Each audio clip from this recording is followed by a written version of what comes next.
ഓണത്തിന് ഡ്രസ് എടുക്കണ്ടേ? മുണ്ടും ഷർട്ടും ജുബ കയ്യില്, വേറെ ടീഷർട്ടും കയ്യില്, വേറെ തോർത്തും ബനിയനും. എന്തെങ്കിലും മെഴുവി വെക്കാതെ ഒരു കാര്യമായിട്ടുള്ള ഒരു പോയിന്റ് പറ. എന്തായാലും ഇത്തവണത്തെ ഓണത്തിന് ഞാൻ ക്ലാസ്സിനകത്തിട്ട് പടക്കം പൊട്ടിച്ചിരിക്കും. വിനായക പടക്കം പൊട്ടിക്കുന്നതിന് മുമ്പേ പറയണം എനിക്ക് ലക്ഷ്മിക്ക് ഇറങ്ങി ഓടാനാണ്. ഈ പടക്കത്തിന്റെ കാര്യം പറഞ്ഞപ്പോ ലക്ഷ്മിയുടെ പേര് എടുത്തിട്ട് എടാ ഇവൻ ക്ലാസ്സിലിട്ട് പടക്കം പൊട്ടിക്കുമ്പോ സാറ് ഞങ്ങളെ തൂക്കൂലേ? അപ്പൊ പടക്കത്തിന്റെ പേര് പറഞ്ഞ മതി, ലക്ഷ്മിയുടെ പേര് എടുത്ത് ഇവിടെ ഇട്ട് എന്തിന്? എടാ ഇവനെന്താ എന്റെ കാമുകിയല്ലേ ലക്ഷ്മി, നിനക്കെന്താണ്? നിന്റെ കാമുകി ആവുമ്പോ അവളെന്റെ പെങ്ങളല്ലടാ. നീ എന്നിട്ട് എന്റെ ഇടയിൽ വന്ന് കയറിയത് വെറുതെ ചുമ്മാ. ഓണത്തിനെ കുറിച്ച് പറയടാ ഒന്ന്. നമ്മളെ വാഴയില ഉണക്കി അത് മുണ്ടായിട്ട് കൊടുക്കാം. 6 പാക്ക് ഉള്ള മാവേലിയാണ് ഇത്തവണ ഓണത്തിന്. ഇത്തവണത്തെ അത്തപ്പൂ ഡിജിറ്റൽ അത്തപ്പൂ ആയിരിക്കും. അതെന്താ ഇത്തവണ അക്ഷയക്കാരാ പൂടുന്ന?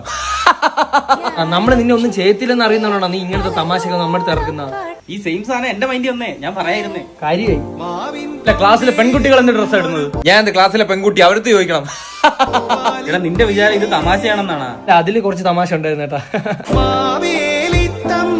നിന്റെയൊക്കെ ഈ തമാശ ആണല്ല ഞാൻ ഇവിടെ വന്നിരിക്കുന്നത്. നിനക്കിവിടെ വേറെ എന്തിനാണ് ചെരുപ്പ്? പെണ്ണുങ്ങൾ ഏത് ഡ്രസ് ഇട്ടാന്ന് അറിയണം. സത്യം. നമ്മള് ഗേൾസും ബോയ്സും തമ്മിൽ ഒരു മാച്ചിങ് വരണ്ടേ, അതിനാ. ഇയാള് കൂടുതൽ മാച്ചിങ് ഒന്നും ഉണ്ടാക്കണ്ട കേട്ടാ. ഇയാളെ കാര്യം നോക്കി ഇരി. കള്ളുടിക്കാനല്ലേ ഇയാൾ വരുന്നത്? ഓ അത് പറഞ്ഞപ്പോഴാണ് ഞാൻ ഓർത്ത്. അതിനെ പറ്റി എന്താ ഒന്നും സംസാരിക്കാത്ത? അതൊന്നും വേണ്ട. ഈ കള്ളുടിച്ചൊന്നും ഇവന്റെ സ്വഭാവം കണക്കൊന്നും അല്ല, എടുത്തിട്ട് അടിക്കുമല്ലാരും. എന്നെ വേറെ ക്ലാസ്സിലെ ആളുകൾ വിളിക്കുന്നുണ്ട്. നിങ്ങൾ വിചാരിക്കരുത് എനിക്ക് വേറെ എവിടെയും പിടിപാടില്ലെന്ന്. എല്ലാരും 600 രൂപ വെച്ചിടുന്നു. എന്ത് പറയുന്നു? 1000 വെച്ചിട്ട് എന്നാലും ഒരു ഉഷാറുള്ളൂ. അപ്പൊ പൈസ ഞാൻ കളക്ട് ചെയ്തങ്ങ് തുടങ്ങാം. അപ്പൊ ഇത്തവണ ഓണപരിപാടി ഇല്ലല്ലേ? എന്താ ഞാൻ കള്ളനാ? ഹാഷിർ പൈസ വിളിച്ചിട്ടുണ്ടെങ്കിൽ കറക്റ്റ് സമയത്ത് സാധനങ്ങൾ എത്തിയിട്ടുമുണ്ട്. എല്ലാം സെറ്റ് ചെയ്ത് കൊടുത്താൽ നീ കള്ളൻ. നീ മറ്റേ പറഞ്ഞു വിടറ എന്റെ കഷ്ടപ്പാട്. ഞാൻ മറന്നു.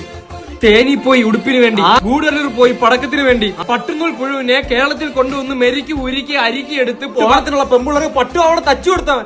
കൊണ്ടുവന്നു. തച്ച വേറെ ആളാ. പാലക്കാട് പോയി അരി കുത്തി. പൊന്നരിയാ? ഒതന്റിക് ആയിട്ടുള്ള ഓണാഘോഷമാണ് ഞാൻ കൊണ്ടുവന്ന. എന്നിട്ട് അവൻ കള്ളൻ. അവന്മാര് ഇനി നിന്നെ കള്ളാന്ന് വിളിക്കും. ഓട്ടടാ കള്ള.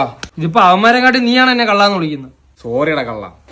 പുല്ല് പറഞ്ഞു തുടങ്ങിയ വേറൊരു കാര്യത്തിലും ചെന്ന് അവസാനിച്ച വേറെ ഏതോ ഒരു കാര്യത്തിലും ഇത്തവണത്തെ ഓണവും പോയി കിട്ടി.